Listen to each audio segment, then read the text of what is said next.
Welcome back to the show, viewers. And it has been a really exciting day because Tata Motors has just launched the Tiago facelift hatchback. But more important than that, we have with us Mr. Shailesh Chandra, who will be sharing, key insights on the car and other aspects as well. Welcome to the show, sir.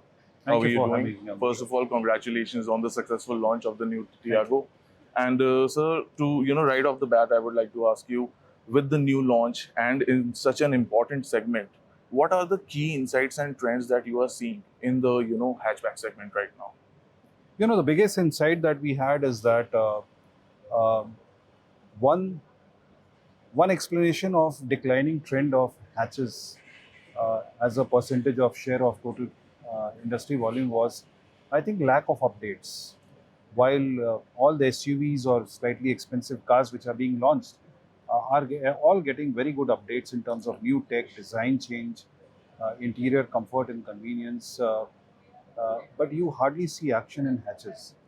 Although, unlike what is generally happening in the hatch segment, we had been giving refreshes, Hmm. but we had to give more significant change in the modern experiences for Tiago to be comparable to what is happening in the world of SUVs.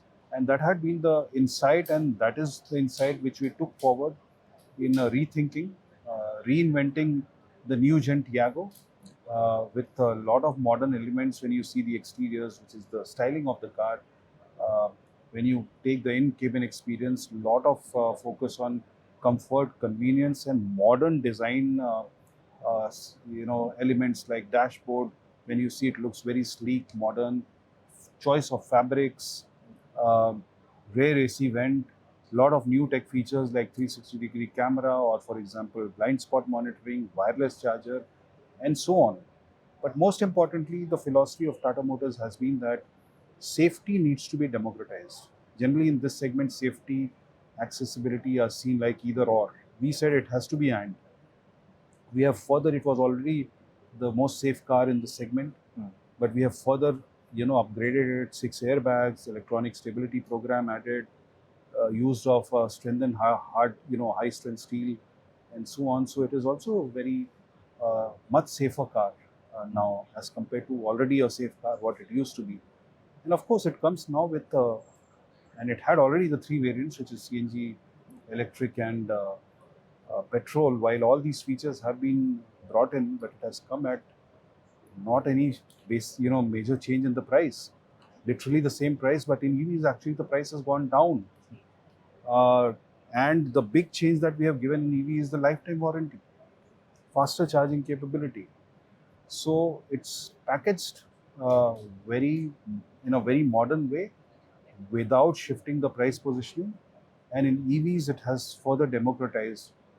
And at the right time, I would say, because the growth of EV is immense Yeah. in the last 2 to 3 months from a So, demand perspective. as you rightly mentioned, now the styling is there, the features are there, packaging is there. Of course, the multiple drivetrains, including the petrol, CNG, and EV, are also there. But from a from a consumer insight point of view, where do you see the demand moving towards between the petrol, CNG, and EV in the future?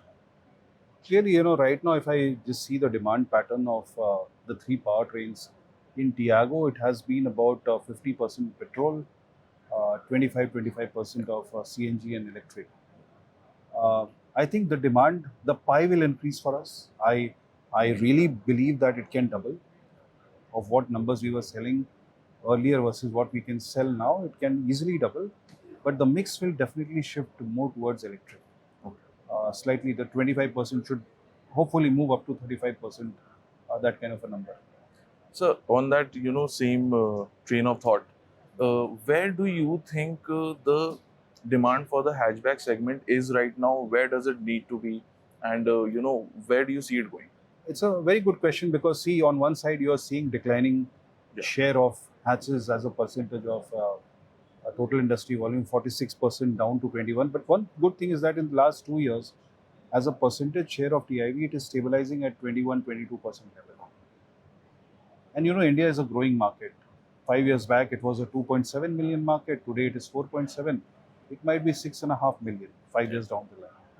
If it is able to retain its share, 20% of this additional, say, 2 million can be a growth opportunity for hatches. But that would definitely need a continuous action in this segment in terms of updates. Once it does that, I think there is a growth opportunity also in terms of volume. It may not be the share because clearly there is a greater preference for SUVs, no doubt about that. Also, there is gravitation of people towards slightly more expensive car because their personal disposable income is high.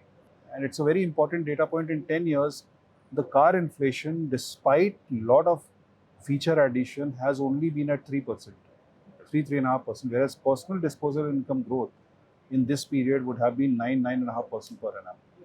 So naturally, people have the ability to pay more, and why they would not go for bigger cars and slightly more premium experiences and feature rich car is naturally they would choose when they have money. With the updates, lot of first time buyers, this market can still grow, from where it is today after having fallen down. It can still continue to grow in line with the industry growth if updates are given. Got it, got it. And that is why I was asking this question, because it has been said over the years that the growth and sustenance of this segment is really important for the entire industry. And of course, Tata is doing their fair share of it. Any other insights about the new car that you would like to share with the Times Drive audience?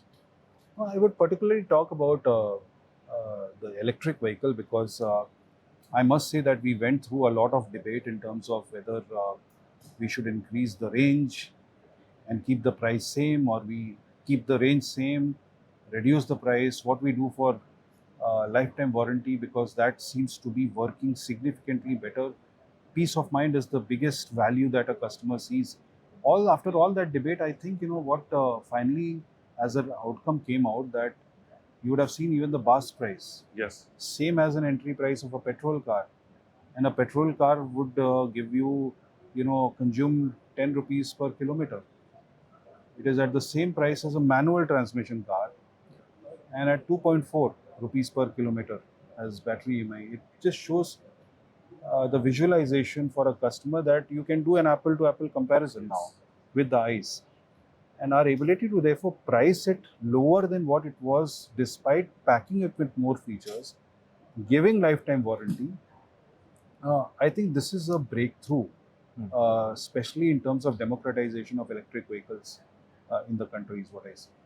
Well, I'm sure that the audience, found very important key insights with that interaction. Thank you so much for joining us, sir.